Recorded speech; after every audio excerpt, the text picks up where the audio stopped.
22ರಂದು ಏನು ಕಾಶ್ಮೀರದಲ್ಲಿ ಪ್ರವಾಸಿಗರ ಮೇಲೆ ದಾಳಿ ಆಯಿತು ಅದನ್ನು ಖಂಡಿಸಲಿಕ್ಕಾಗಿ ನಿನ್ನೆ ದಿನ ಜುಮ್ಮಾ ಮಸೀದಿಯ ಮತ್ತು ಎಲ್ಲ ಮುಸ್ಲಿಂ ಬಾಂಧವರು ನೇತೃತ್ವದಲ್ಲಿ ಒಂದು ಪ್ರತಿಭಟನೆಯನ್ನು ಮಾಡಿದ್ವಿ.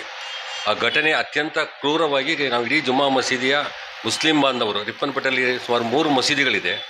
ಒಂದು ಮಕ್ಕಾ ಮಸೀದಿ, ಮೊಹಿದ್ದೀನ್ ಜುಮ್ಮಾ ಮಸೀದಿ ಮತ್ತು ಬದ್ರಿಯಾ ಜುಮ್ಮಾ ಮಸೀದಿ.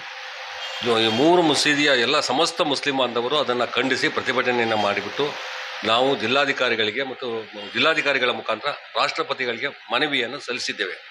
ಆ ಪ್ರತಿಭಟನೆಯ ನೇತೃತ್ವವನ್ನು ನಮ್ಮ ಜುಮ್ಮಾ ಮಸೀದಿ ಅಧ್ಯಕ್ಷರಾದಂಥ ಹಸನಬ್ಬರವರು ಹಾಗೂ ನಮ್ಮ ಗ್ರಾಮ ಪಂಚಾಯಿತಿಯ ಸದಸ್ಯರಾದಂಥ ಆಸಿಫ್ ಬಾಷಾರವರು, ನಮ್ಮ ಹಿರಿಯ ಮುಖಂಡರಾಗಿರ್ತಕ್ಕಂಥ ಚಾಬು ಸಾಹೇಬ್ರವರು, ನಮ್ಮ ಜುಮ್ಮಾ ಮಸೀದಿಯ ಉಪಾಧ್ಯಕ್ಷರಾದಂಥ ನಮ್ಮ ಹಸನರವರು ಮತ್ತು ಕಾರ್ಯಕಾರಿ ಸಮಿತಿಯ ಸದಸ್ಯರಾಗಿರ್ತಕ್ಕಂಥ ಆಜಾದ್ರವರು ಮತ್ತು ಮಹಿಯದಿಯವರು ಮತ್ತು ಎಲ್ಲ ಮುಸ್ಲಿಂ ಬಾಂಧವರು ಸೇರಿಬಿಟ್ಟು ನಿನ್ನೆ ಒಂದು ಪ್ರತಿಭಟನೆಯನ್ನು ಮಾಡಿದ್ದೇವೆ.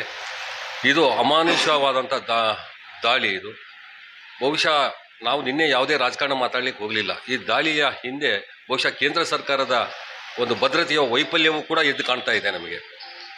ಆ ದಾಳಿ ನಡೆದಂಥ ಸಂದರ್ಭದಲ್ಲಿ ಸುಮಾರು 2,000 ಜನ ಪ್ರವಾಸಿಗರು ಅಲ್ಲಿ ಸೇರಿರ್ತಕ್ಕಂಥ ಸಂದರ್ಭದಲ್ಲಿ ಅಲ್ಲಿ ಯಾವುದೇ ಭದ್ರತೆಗಳು ಅಲ್ಲಿ ಇರಲಿಲ್ಲ. ಕಾರಣ ಇಷ್ಟೇ, ಯಾಕೆ ಭದ್ರತೆ ಇರಲಿಲ್ಲ ಅಂದರೆ ಆ ಭದ್ರತೆಗೂ ಮತ್ತು ಕಾಶ್ಮೀರ ಸರ್ಕಾರಕ್ಕೂ ಯಾವುದೇ ಸಂಬಂಧಗಳು ಇಲ್ಲ. ಈಗ ಕಾಶ್ಮೀರ ಒಂದು ರಾಜ್ಯವಾಗಿ ಉಳಿದಿಲ್ಲ, ಅದು ಕೇಂದ್ರಾಡಳಿತ ಪ್ರದೇಶವಾಗಿರುವುದರಿಂದ ಅಲ್ಲಿಯ ಪೊಲೀಸ್ ವ್ಯವಸ್ಥೆ ಮತ್ತು ಮಿಲಿಟರಿ ವ್ಯವಸ್ಥೆ ಕೇಂದ್ರದ ಅಧೀನದಲ್ಲಿರುತ್ತೆ. ಹಾಗಾಗಿ ಅಲ್ಲಿ ಯಾವುದೇ ಇಲ್ಲ. ದಾಳಿ ನಡೆದಂಥ ಸಂದರ್ಭದಲ್ಲಿ, ಪ್ರತಿ ಬಾರಿ ದಾಳಿ ನಡೆದಂಥ ಸಂದರ್ಭದಲ್ಲಿ ಈ ದೇಶದ ಪ್ರಧಾನಮಂತ್ರಿಗಳು ಹೊರ ರಾಷ್ಟ್ರದಲ್ಲಿ ಇರ್ತಾರೆ. ಅದನ್ನು ಖಂಡಿಸಲಿಕ್ಕಾಗಿ ಕನೇ ಪಕ್ಷ ಅದು ಅವರಿಗೆ ಸಾಂತ್ವನ ಹೇಳಲಿಕ್ಕಾದರೂ ಕೂಡ ಅವರು ಬರಲಿಲ್ಲ. ಅವರು ರಾಜಕೀಯ ಉದ್ದೇಶದಿಂದ ಬಿಹಾರಕ್ಕೆ ಹೋಗಿ ರಾಜಕಾರಣವನ್ನು ಮಾಡ್ತಾರೆ. ಕೇಂದ್ರದ ಹೈ ವೋಲ್ಟೇಜ್ ಭದ್ರತಾ ಸಭೆಯಲ್ಲೂ ಕೂಡ ಅವರು ಭಾಗವಹಿಸಲಿಲ್ಲ.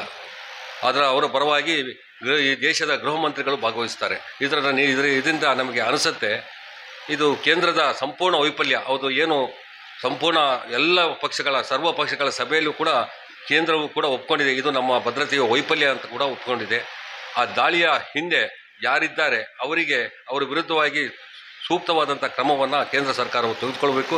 ಮತ್ತು ಯಾರ್ಯಾರು ಇವರ ಈ ಭಯೋತ್ಪಾದನೆ ಮತ್ತು ಈ ಭಯೋತ್ಪಾದನೆಯನ್ನು ಮಾಡ್ತಾರೆ ಅವರಿಗೆ ಸಹಕಾರವನ್ನು ಕೊಡ್ತಾರೆ, ಅವ್ರ ವಿರುದ್ಧವೂ ಕೂಡ ಈ ಕ್ರಮವನ್ನು ತಗೋಬೇಕು. ಯಾಕಂದರೆ ಬರೀ ಭಯೋತ್ಪಾದನೆ ಬರೀ ಪಾಕಿಸ್ತಾನದವರೇ ಇಲ್ಲ, ಪಾಕಿಸ್ತಾನದವರಿಗೆ ಅಲ್ಲಿ ಕಾಶ್ಮೀರದಲ್ಲಿರ್ತಕ್ಕಂಥ ಸ್ಥಳೀಯರು ಕೂಡ ಸಹಾಯವನ್ನು ಮಾಡ್ತಾರೆ.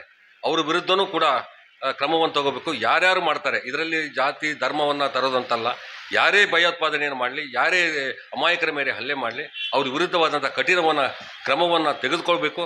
ಮುಂದೆ ಯಾವತ್ತೂ ಈ ಥರದ ಆಗಬಾರ್ದು. ನೀವು ಪಾಕಿಸ್ತಾನದ ವಿರುದ್ಧವಾಗಲಿ ಭಯೋತ್ಪಾದನೆಯ ವಿರುದ್ಧವಾಗಲಿ ಯಾವುದೇ ಕ್ರಮವನ್ನು ತೆಗೆದುಕೊಂಡರೂ ಕೂಡ ಇಲ್ಲಿಯ ಮುಸಲ್ಮಾನರು, ಈ ದೇಶದ ಮುಸಲ್ಮಾನರು ಪ್ರಥಮವಾಗಿ ಈ ದೇಶದ ಪರವಾಗಿ ನಿಲ್ತಾರೆ ಅಂತಕ್ಕಂಥದ್ದನ್ನು ನಾವು ಭಾಳ ಸಂತೋಷದಿಂದ ಹೇಳ್ತೇವೆ. ಯಾಕಂದರೆ ನಾವು ಈ ಮಣ್ಣಿನಲ್ಲೇ ಹುಟ್ಟಿದವರು ಅಥವಾ ಈ ಮಣ್ಣಿನಲ್ಲೇ ಮಣ್ಣಾಗ್ತಕ್ಕಂಥವ್ರು. ದೇಶ ನಮಗೆ ಮೊದಲು, ಆನಂತರ ನಮಗೆ ಬೇರೆ. ಹಾಗಾಗಿ ಭಯೋತ್ಪಾದನೆಯ ವಿರುದ್ಧ ಯಾರೇ ಸಹಕಾರವನ್ನು ಕೊಡಲಿ, ಅವರ ವಿರುದ್ಧ ಯಾವುದೇ ರಾಷ್ಟ್ರವನ್ನು ಕೊಡಲಿ, ಇಡೀ ಒಕ್ಕಲಿನ ಪ್ರಪಂಚದ ಎಲ್ಲ ಮುಸ್ಲಿಂ ರಾಷ್ಟ್ರಗಳು ಕೂಡ ಇದನ್ನು ಖಂಡಿಸಿದ್ದಾರೆ. ನಾವು ಕೂಡ ಅತ್ಯಂತ ಕಠಿಣ ಶಬ್ದಗಳಿಂದ ಇದನ್ನು ಖಂಡಿಸ್ತೇವೆ. ಕೂಡ ಕೇಂದ್ರದ ಚುನಾವಣೆ ಬಂದಿತ್ತು, ಅವತ್ತು ಕೂಡ ದಾಳಿ ಆಗದೆ ಹೋದರೆ ಸುಮಾರು 300 kg RDXಗಳನ್ನು ತೊಗೊಂಡ್ಕೊಂಡು ಬರ್ತಾರೆ ಅಂದರೆ ಅವಾಗ ಅದರ ವೈಫಲ್ಯ ಅಲ್ವಾ. ಪ್ರತಿ ಕಾಶ್ಮೀರದಲ್ಲಿ ಪ್ರತಿ ಒಂದು ಅರ್ಧ ಕಿಲೋಮೀಟ್ರಿಗೆ ಒಂದು ಸೆಕ್ಯೂರಿಟಿಗೆ ಇರುತ್ತೆ. 300 kg RDX ಬಾಂಬ್ಗಳನ್ನು ತೊಗೊಂಡು ಈ ದೇಶದ ಒಳಗಡೆ ನುಗ್ತಾರೆ ಅಂದರೆ ಅದು ಭದ್ರತೆಯ ವೈಫಲ್ಯ ಅಲ್ವಾ. 42 ಜನ ಅಮಾಯಕ ಸೈನಿಕರ ಏನು ಅಸುನಗಿದ್ರು ಅದು ಆ ಭದ್ರತೆಯ ವೈಫಲ್ಯ ಅಲ್ವಾ. ಸರ್, ತಾವು ಹೇಳೋದೇನೆಂದ್ರೆ ಕೊನೆ ಬಾರಿನೂ RDX ತಗೊಂಡ್ಬಂದ್ರು, ಈ ಬಾರಿ ನೋಡಿದ್ರೆ ಉಗ್ರರು ಬಂದರು, ಅವಾಗ ಅಲ್ಲಿರೋ ಸಿಬ್ಬಂದಿಗಳು ಸರಿಯಾಗಿ ಕೆಲಸ ಮಾಡ್ತಾ ಇಲ್ಲ ಅಂತ. ಕೇಂದ್ರದ ವೈಫಲ್ಯದಿಂದಲೇ ಸಿಬ್ಬಂದಿಗಳು ಸರಿಯಾಗಿ ಕೆಲಸ ಮಾಡ್ತಾ ಇಲ್ಲ.